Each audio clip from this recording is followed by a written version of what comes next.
I think it's a more this platform is a very good place to come clean of what has happened in Yeah, this man. whole year. So as much as it is, I was not a very mature person. Honestly, I was not mature at all. And when I mean mature at all, it's like I was immature to a point where you probably get annoyed, or I probably make a lot of mistakes, or I probably like be how do you say I probably like be just doing a lot of immature shit like Yeah. I lied a lot, I cheated a lot, I didn't pay back people's money whenever they borrow me, all those kind of things, and so it just Beatnation, that's what's up. Beatnation. Hey guys, welcome to the late night edition of Staying on the Beat podcast. I'm here with Asian Beatbox Championship. I forgot what year. What year was it? 2016. 2016 Asia Beatbox Champion, Mr. Pira. We'll call him Pira. How do you pronounce your full name? Piratheeban. Piratheeban. Piratheeban. Yeah, for the longest time. Piratheeban. Yeah, for the longest time, I've actually pronounced it as Pira the Bean. Pirate the Bean. Okay, so Pirate the Bean was made by Dilo. Dilo. Okay. Yeah, so Dilo always was astounded on how my name sounds very different. Yeah. So he found a way to like break down the name. So the Pirati, he changed it to pirate, Yeah. and then the the, and then my name is BAN, he changed it to Bean, so Pirate the Bean. Alright. That's how it happened. Cool. But everybody in the scene knows me as Pira, but my stage alias is my real name, which is Pradeep. Exactly. Since this is only a half an hour podcast, to keep the time short, we will call you Pira. Yes, thank you. You're just joking, bro. Okay, bro. Quick question. For like maybe the 2 or 3 people out there who don't know you in the beatbox scene, why don't you give those people a bit of an introduction of yourself? Okay, so am I meant to beatbox? No, I mean you can. I'm not gonna stop you. Okay, hi, my name is Piratheeban. I come from Singapore. I've been beatboxing for 7 years now. What else about my beatboxing is fun? So you're from Singapore. Yeah, fine. that's it. Yeah, I'm from Singapore. It shows how fun Singapore is. No, I mean, there was only 2 beatboxers who kind of did well in Singapore at one point of time. So one was Dani, and then the second one's me, I guess. Speaking of Darnie, like, do you have like a what do you think of Darnie? So he's like, to me, he's like the first Singaporean. Actually, with Korean FX and Daichi, I'd say Darnie is one of the first few Asian beatboxers that really exploded. He's from Singapore. I don't think he lives in Singapore anymore, right? So with so little interaction with the Singapore beatbox community, does he really interact with you guys a lot? No, he doesn't. He doesn't. I mean, okay, this is the point about Dani. Dani is already in a level where he doesn't need to involve himself in anything actually. Like, he can earn by performing, he can do what he needs to support his own beatbox scene, and he does Yeah. World Beatbox Camp. Yeah. So, and there's a lot of, I'm not going to go too much into detail, but there's a lot of a very toxic vibe going around the Singapore beatbox scene. Like right now? Yeah, at the current now I can say it's toned down, Yeah. but there is still a lot of toxicity due to people's views and opinions. So and that includes mine, to be honest. But I think it's just a thing where Dani's like, I don't need to do anything.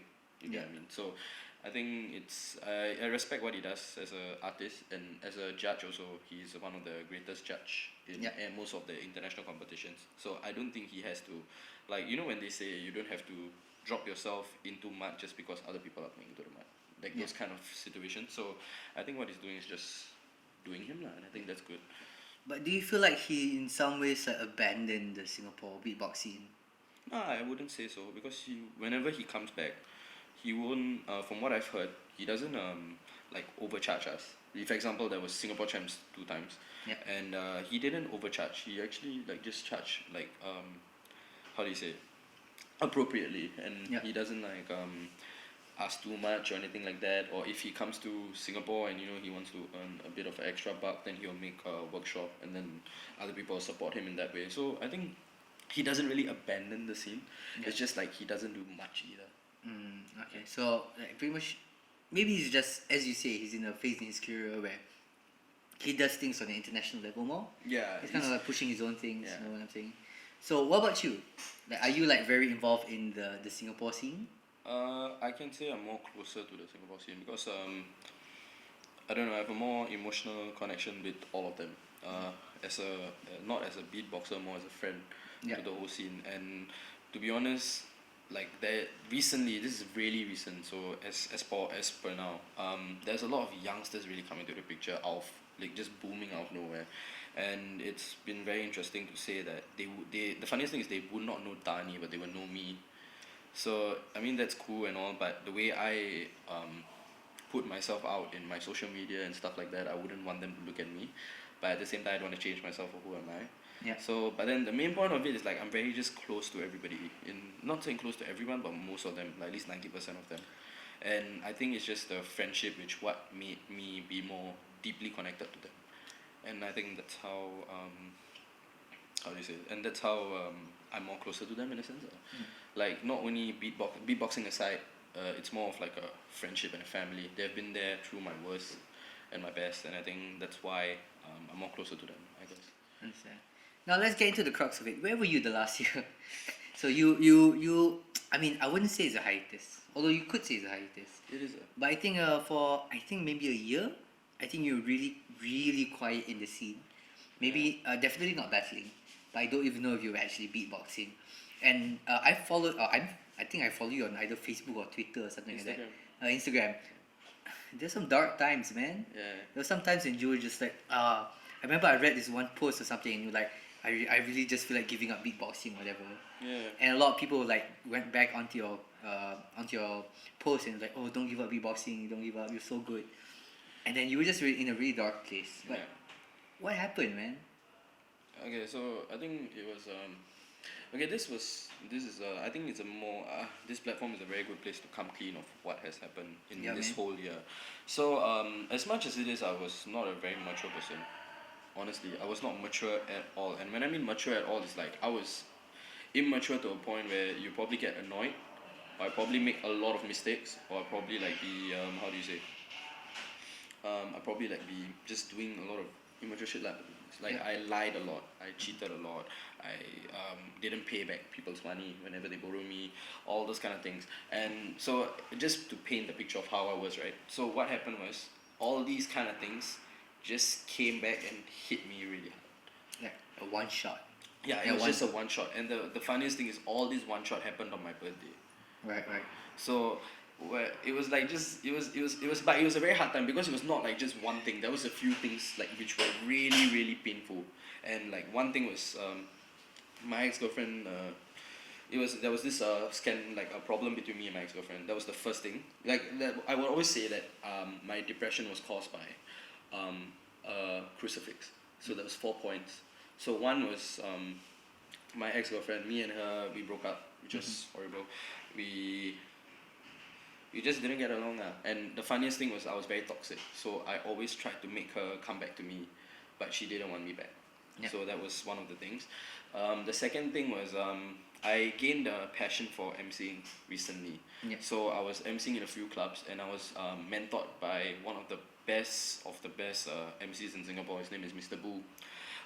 What happened was I kind of got drunk one of the nights. I mean, I drink a lot, and I got drunk one of the nights, and I kind of like texted him something, and I just lied about a lot of shit.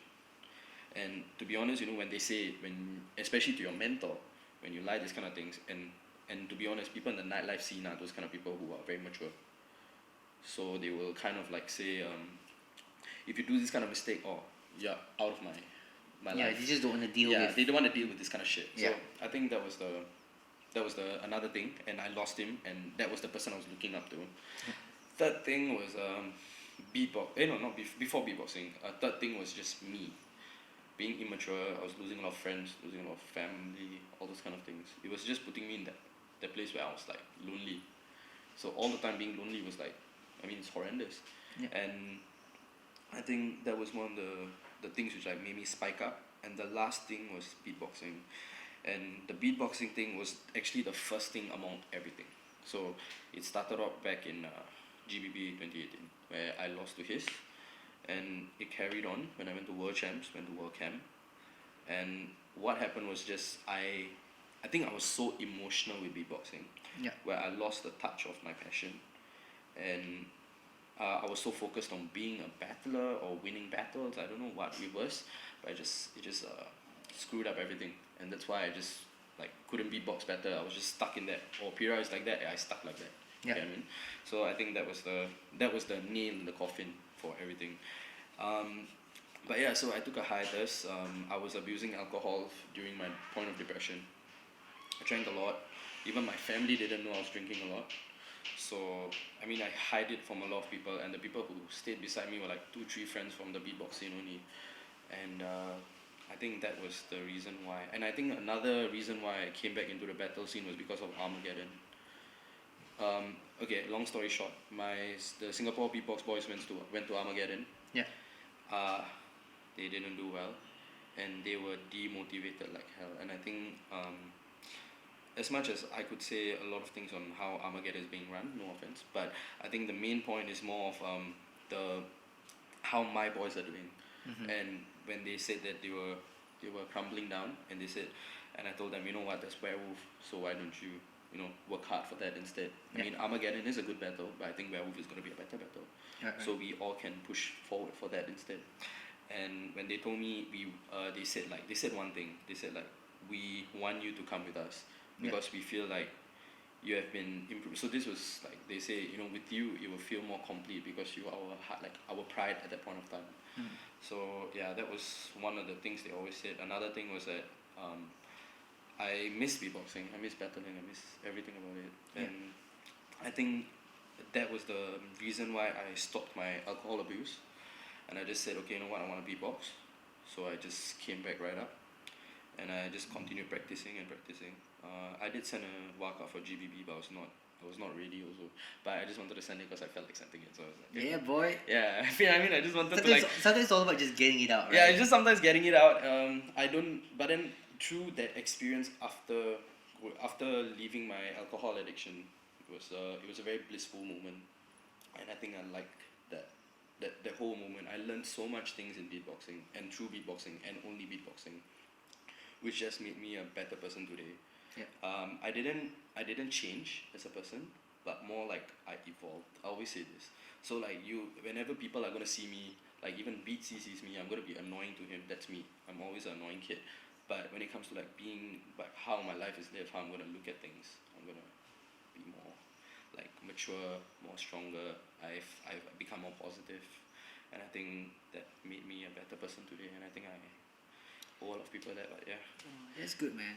But taking everything into account, the 1 year, all the, just to quote you, all Yeah. the debts and losing your mentor and your partner and Yeah. losing beatboxing and the abuse and all that. Like, what?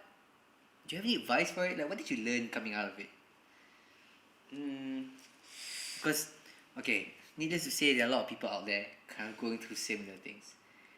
They've lost a partner, they've lost a partner, they've lost a passion, they've lost someone to look up to. Yeah, correct. Okay. Okay, so in this kind of situation, the only thing I could say is that I mean, even for me, it has not sink in fully.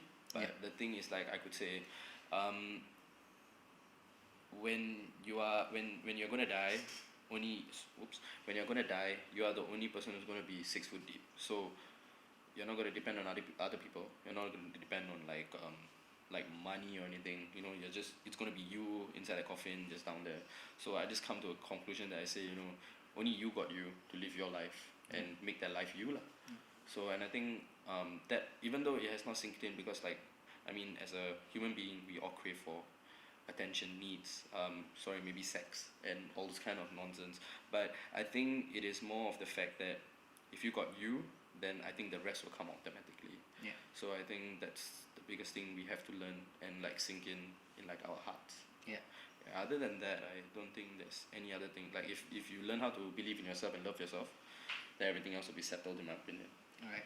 So you talk about, in this particular situation, you're talking a lot about life and death kind of thing, right? Mm-hmm. Kind of like some level of spirituality in that. Are you a religious man? No. I'm not. My family is religious, but I didn't choose to follow my religion. No worries. Yeah, but I don't have anything against religion. Like I still like follow my family to the temple here and there. I think faith is a very beautiful thing, especially if sometimes you can't believe in yourself, then you believe in the word of God, and you put your faith on God. Yeah. And just hope that if you have done your best, then God will reward you. And I think that is a very beautiful thing. It doesn't have to be a Christian or you're Muslim or any other like religion. It's just, I think, having the faith in someone else when you have done your best. It's also beautiful. Do you believe in reincarnation? No, all this that one all no lah. I think it's more of like what I can see and what I can believe at the moment. Oh, okay. Yeah. No worries. Okay, let's end this very depressing topic. Yeah, let's go somewhere else. Let's talk about baby trap. Where did that come from? Oh, baby trap. Baby trap. Oh, that was. Because we are okay. Baby is a very common thing in the music industry. You have Baby by Justin Bieber. Recently, you had Baby Shark. Okay, you had Baby One More Time, Britney Spears. Yeah. And now with you, we have Baby Trap. Oh my god. So talk to me about Baby Trap. How did that come about? Baby trap was something which was invented just for the fact that I couldn't do bass at the age of 13, and I was surrounded by people who were doing bass. Especially like everybody knew me, like Coax. Yeah. Because they came to Singapore at that point of time. Coax was doing bass. Brian Meow was doing bass. Brian Meow. Yeah, Like there was cat. a guy there's this beatboxer named Brian Meow. He was doing chest bass, and then even Malaysian beatboxers, Sugu did bass. Oh yeah. Demon. BT, Demon. Demon, all these people, that's the people I look up to from the Malaysian scene at that point of time. So everybody did bass, and I didn't have a bass line because, I didn't broke my voice. I was only like 14, 13. Yeah. And So that was the main reason why I had a very high pitch of voice. Like even now, I have a very a bit more of a higher pitch than most of the guys have. But I think just because of the fact that I didn't have a bass, I made up something which was a high pitch bass, which was Baby Trap. So Okay. Baby Trap was like just a. maybe give us a sample. I've not done this routine in a long time. I got that baby trap.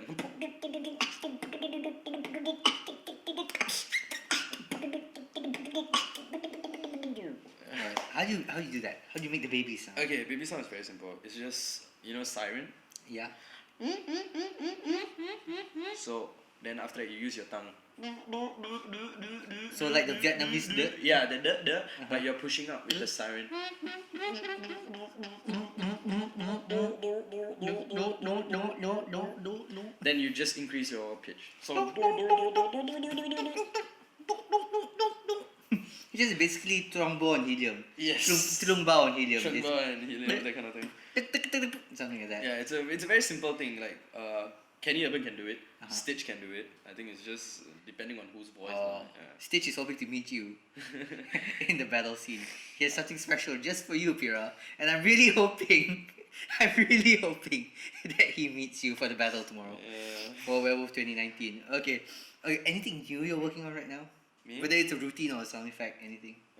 I actually just restarted. Like when I started going back into the battle scene, I just restarted everything and I took it from scratch. So I went back to basics, technicality, all this kind of nonsense. Yeah. And I just just start from scratch, and I continued beatboxing. And I made new routines using that. And I feel like I've not even hit my final form yet. I'm only 50-60% done. Right. And people have been already seeing how I've been improving. Like when I came here, everybody's like, Pira, you cannot do TKK, why suddenly you can do TKK? All those kind of things. So I think that's the coolest thing. And it's just I don't really care about what routines I'm gonna make, who am I gonna impress. I'm just gonna keep on improving, and that's the main goal till today. Yeah. Right. So speaking of improving, so you took that 1 year hiatus, Mhm. and then you kind of started beatboxing.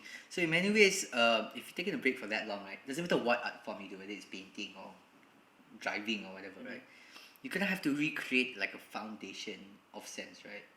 Okay, so you have to recreate a base. So what are your, not to say tips, but for new beatboxers out there, what is the things that they need to create a foundation? Oh, simple metronome every day. Metronome every day. Yeah, I think that's the most, even Alam would tell you if you want to bring your foundation up, metronome is so important. So what I do is I stay in the shower. I put the metronome on at 120, 120, and then for 15 minutes straight. So I'll stay in the shower for 1 hour and 15 to 30 That's a minutes. long shower. Yeah. Man. So for 15 minutes straight, I'll do and 120, and 120, and 120. So a rim shot and a case snare, and then Yep. yeah, like that. Okay. And then for 15 minutes straight, I don't stop for each of the sound, and then that, and then right, and then So clean, man. So clean. so I think it's like I did that for the past like 6 months, like just purely inside the shower. And I shower a lot because I'm Indian, and then you know you all say got body odor and all, right? Yeah. No, but I mean no, So they're just like absorbing the body soap. no, I actually just like I go to the shower a lot because I want to just beatbox a lot, I think. Alright, that's cool. And you know sometimes they say if you have nothing to do, just go inside the shower and just stay there. So I mean that's the reason why I've been just practicing purely. Alright, so practicing with the metronome. Mhm. That's one tip. You have another. Just can you? Do you just have a few more tips how to Sharpen your improve the sounds. beatboxing? I think that's Okay. one of the things I did during the shower. Sharpening your sounds, not forcing to do it. For example, I can't beatbox. I don't feel like beatboxing. My vibe isn't there. Then don't beatbox. So How do you sharpen your sounds? just keep on doing it. To be honest. So And just metronome yeah, again and again. no, and it again. doesn't have to be metronome. You can just like then. Sometimes you have to find like when you play around with your sounds, especially your just basic sounds, right? Play around with the sounds until you feel like you have got the hang of it. Right. So for me, last time I used to do very hard, right? And then now it's like I copied Alem a bit, so he always like that. And what I do is like I try to play around. I use rim shots, and then so I'll like. So I try to see which part of my mouth can like makes it smoother or makes it sound nice. So I think it's more of like finding the right spot at the same time practicing that sound continuously. Right. Last part about foundation is not to copy too much of other beatboxers. Yeah. I think that is very important because you know they say like you know these stunts are made by professionals, so don't try it at home. I think that is a very good thing to say because when we are not like our foundation is not strong enough and we try to beatbox a lot, like we try to do what they are doing, we tend to lose like flow, tempo, like you know our count, all those kind of things just it gets lost in it because you just overpower yourself with skills and sounds. Yeah. So and that's what happened to me, and I Yeah. think that's why taking a break was a beautiful thing. So you come back. So at the end of the day, like whether you are creating a foundation or you just generally want to improve yourself, right? So it's metronome work, sharpen your skills, don't copy too much. Yeah, I don't copy. Yeah, that's pretty much it. What about developing sound? Developing, not to say new sound. Yeah. What about developing new sounds? Developing new sounds comes on its own. Not necessarily like creating a completely unique sound, Yeah. but let's say you want to learn a new sound. Okay, like how do you Oh, get that? okay. Firstly is getting the technique down of the sound. Sometimes you know everybody has different techniques. Like Yeah. example, helium zipper. That's a sound which I also use. When Helium does the zipper, he does it in a very different way. Yeah. He doesn't use his teeth; he uses his lips. But I use my teeth, so Okay. I can like. But also that gives me a lot of problems because it's looser for him. Like he can do a lot of things. But for me, since I'm clenching my teeth with my lips, that means the only sound I have left is like. So I think you know it's just finding the like what makes it comfortable to do that sound. Like even because everybody does sounds in different ways, but they might even end up with like the same song, so a same sound. So I think it's just letting it come by its own, or if not, just keep on doing it to a point where you feel like you have found the sound. I guess Got it. Yeah. Do you like battling more? Do you like showcasing more? battling more. Battling more. So how do you personally like plan for a battle? Personally, okay, back then. No, not say like okay, like just how do you plan for a battle? Be it either like for the round itself or like maybe you're creating like complete like routines for like from top 16 onwards. Okay, so I think first thing is breaking down your skills as a beatboxer. So do not look at your competitors. Yeah. Look at yourself. Yeah. So number one is like yourself. What skills do you have? Okay, let's say let's say Beatsy for an example. Yeah. So Beatsy uses bass lines, right? So bass lines is his strength, let's say. Yeah, sure. Let's say that. Yeah, let's say BT has like a very strong like stage presence too. I mean, he has really good stage presence. Yeah. So I think it's just how we can use our strengths and like incorporate it into every round, and also have some rounds where we work on other like fundamental points which are good enough, but just not our strongest points. Right. So like breaking it down on what routines you have, what do they do? Are you going to use it for your first round, second round? Are they going to be purely just for counters for your opponents? Yeah. All those kind of things come into play. But I think when it comes to preparing for the battle, it's mainly just preparing yourself. Do your own routines, make your own routines. Just remember what has your strong points, weak points. Yeah. Eliminate routines, take some good points for those eliminated routines and put it into another routine. Yeah. And then just make yourself stronger. So if you battle someone, just remember a battle is literally not going against another person. Yeah. It's just going against yourself. So if your routines are really good enough, then no matter whoever comes, you beat them. But if you can't challenge yourself to do a routine which you can do much better, then I don't think you are deserve enough to win. Yeah. Speaking of, sorry, anything else to add? No, go ahead. Speaking of challenging yourself, we're now in this era of wildcards. So pretty much every competition now has wildcards. So I don't know, like are you watching a lot of wildcards from other people? Like in Werewolf? Like for anything werewolf. Oh no, GBB? every day I watch. Yeah. Okay, powerful. Since maybe battling is more your strong suit, and now we're in the era of wildcards, how do you put together a good wildcard?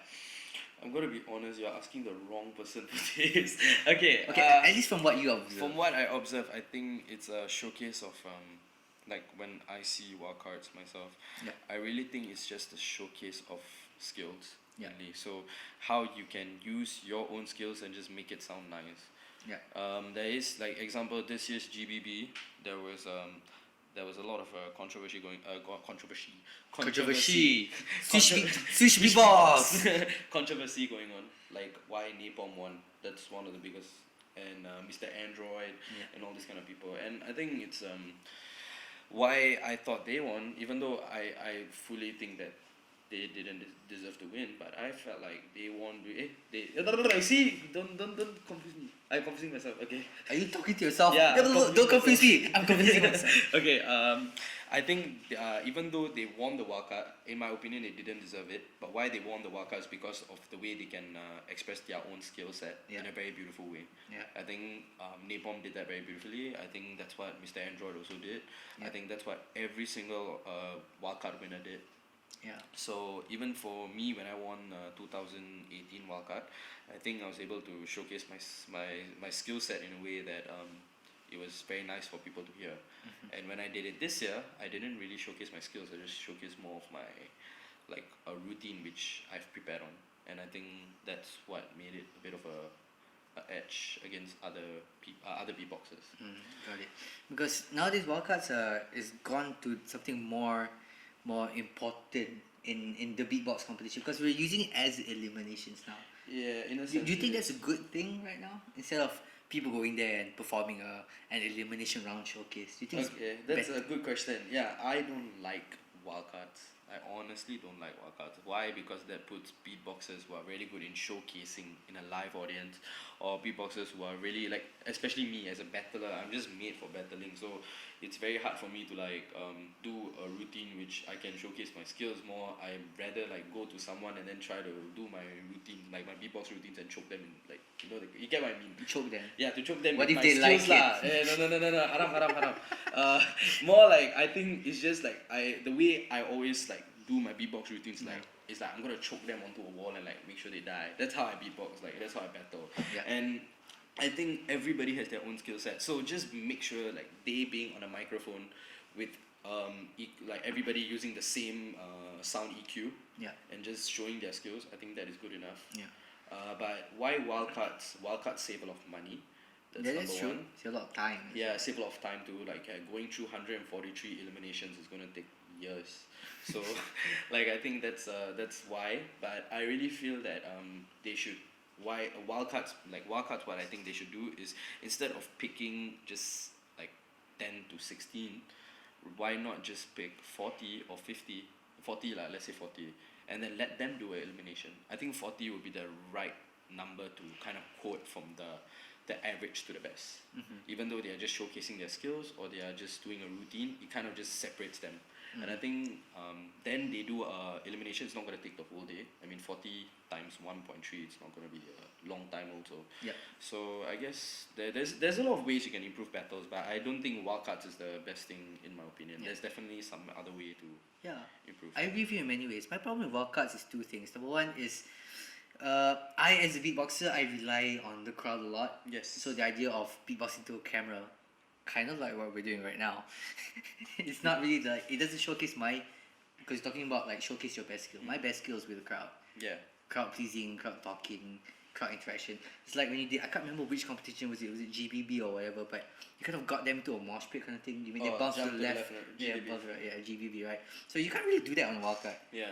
Okay. That wouldn't make any sense. Imagine if you did that and you just grab the camera and you just make the camera bounce to the left and then I think back it's to the right. but what makes it different is just I think it saves money and also separates like from the best ones and then to the god tier level. Yeah. But I mean, there was like even this year there was so many controversial calls on who won and who lost, like who deserved to win. Like everybody was like, oh decoy, oh dance, oh Dilip, oh Kohi, like Napalm should have got in, oh Mr. Android should have got in, oh Oracle should have got in. And somehow another thing is I also sometimes feel that judges are being I don't know who, but I feel like sometimes judges are giving a bit more priority to who might suit the battle than rather than who actually deserves to win. I think that is a very important thing that people should look for. Yeah.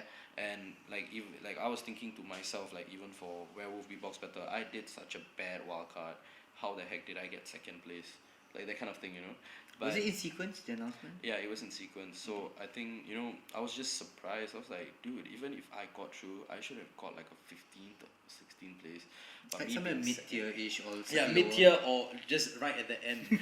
Or if I not, don't even go through. I like humility. Yeah, I mean, not even go through. I was totally fine with that. I was not preparing to go through in the first place. I did a wildcard which was Rush, and I was like, what? I think that is the problem. I think people look at the fact that what they can do for the battle, and I feel like that should maybe change, but it might not be true. They are just going through skill.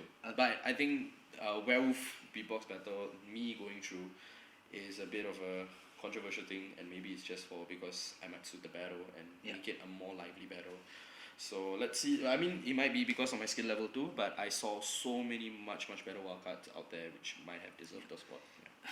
My other problem with wildcards is, as you mentioned, is EQ. Like, how do you make sure like someone who has a professional sound engineer EQing their wildcard doesn't have more of an advantage than someone who may only have the ability to record it on their phone, kind of thing? I mean, I mean, if you got the money to EQ or if you got the skills to EQ, you EQ law. But then I think mostly the judges are going to look at the skill, and that is really important nonetheless. I think it's a very, not saying it's a touchy subject. I will talk about this subject as much as I can. But what I know of is there's a lot of wildcards who just have a very simple EQ, like they don't even EQ, they just record through their phone and they still win, like Kenny Urban back in GBB.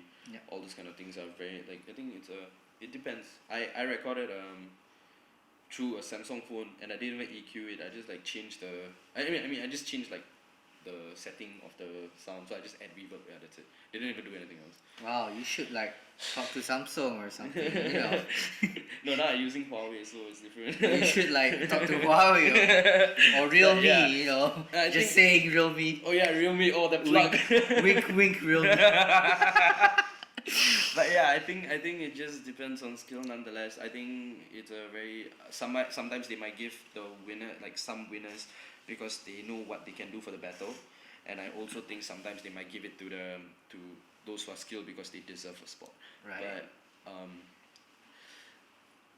I don't know what is the main point. Should we pick people who are going to make a battle sound nice, or are we going to give the wildcards to the people who actually deserve it? That is something I think everybody should think about. Alright. Okay. Just to end it, maybe just one final question. Since we're talking about wildcards, and one good thing about wildcards, in my opinion, is that it exposes people to. It gives exposure to beatboxers who are probably pretty unknown or underrated. Why? Yeah. Because of the algorithm. Correct. Because wildcard is in title. Let's say Werewolf Beatbox Championship Wildcard 2019, right? So people can search them, and then they can end up on a YouTube channel they've never been to, Correct. or can discover a beatboxer that they've never known before, Yeah. simply because WBX wildcard Yeah. is there. What or who do you think are underrated in? Let's keep it tight. Let's keep it about Werewolf Beatbox Championships. Okay. Who do you think is underrated among the people Oh. at Werewolf right now? Okay, can I take out my phone for this because I actually You can take out your pants Yeah. for this if you want to. No, my phone it's right there. Yeah, so I actually made a list of who I liked. Honestly, I'm so sorry. I had to take out my phone because I don't remember the names, but I remember what they did. No worries. In the meantime, while he looks up for it, let's go to a commercial break. Hey everybody, don't forget to follow Beatnation everywhere on YouTube, on Instagram, Facebook. Just follow us. You can follow Pira also. Pira, where do they find you? What do they search? Prateeb, Piratheeb. That's my Instagram. My Facebook is private, so I'm sorry. And that's it. Yeah. Yeah, so follow all of us. Well, he still keeps on searching. I already found it. Yeah. Great. Now we're back to regular programming. So Pira, who are the most underrated beatboxers at Werewolf? Okay, right I now? think this year. Okay, I'm gonna plug in 2 Singaporean beatboxers first. Awesome. No, 1 Malaysian, 1 Singaporean. That's fair. Yeah, Anchor from Malaysia and Which Baron. he didn't go through, by the way. Anchor didn't Yeah, go through. I was thinking Anchor should have taken my spot, but Anchor didn't go through. I was very surprised, but Anchor is one of them. Varen is another one. He only got like 800 views in his wildcard, and he won the wildcard. So yeah, that's what I mean by sometimes they give it to people who deserve. Like I think that's cool. Another beatboxer was Fabiello. Fabiello. Yeah, Fabiello was insane. Yasid was someone I just found out, but I watched this video, but I found out he had so much more routines when we were smoking outside.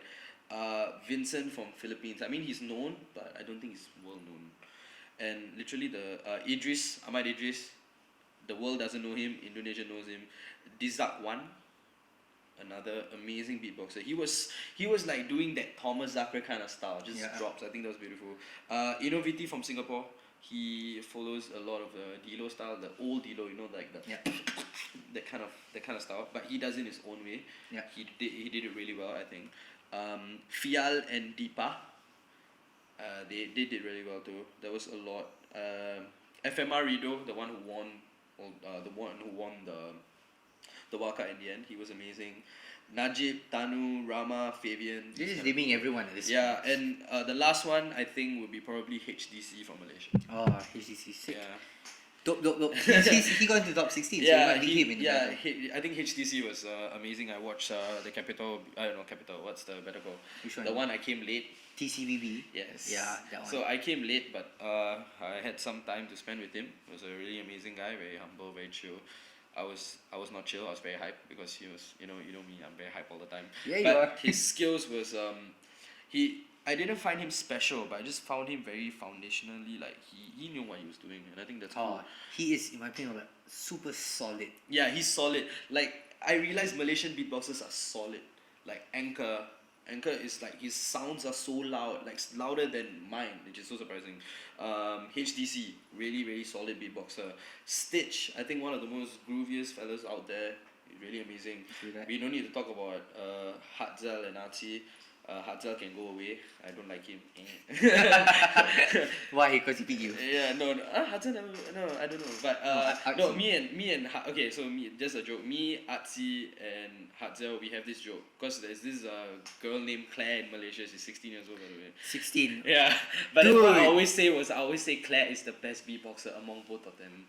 So I'll say if I had to choose between Claire, Artsy, and Hatzel, who's the better beatboxer, I'll say Claire's the better beatboxer. Of course she is. Of course. And on that, before we get criminalized, okay, I just want to say thank you very much for coming on staying on the Beat Podcast. Of course, don't forget to check out everything on Beatnation. We are Beatnation everywhere on YouTube, Instagram, Facebook, everything. Check out this guy, Pira. Check him out everywhere as well. And of course, welcome. Thank you very much for staying on the beat with us on our podcast. And Beatnation, that's what's up. Beatnation, it's what's up.